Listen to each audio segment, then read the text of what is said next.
الاجتماعي بصفه عامه وكليه العلوم القانونيه والاقتصاديه والاجتماعيه الناس.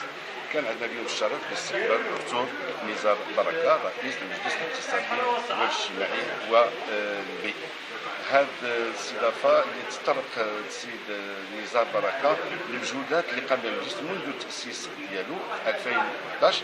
فدستور 2011 اكد غير من مره على هذا المجلس الاقتصادي والاجتماعي، واللي الحمد لله الان بدات تبان بعض النتائج ديالو.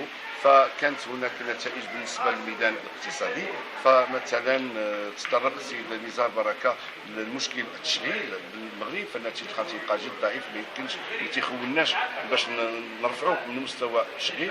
كذلك تطرق للمشكل المطروح الان بالنسبه للمقاولات الصغرى، اللي هذه المقاولات خصها تكون متوسطه واللي خص تدفع بها للامام باش تقوم بالمهام المنوطه بها وباش تخلق فرص كذلك للتشغيل. وما نساوش كذلك مشكل التعليم المتفاقم المطروح، ما هي الحلول؟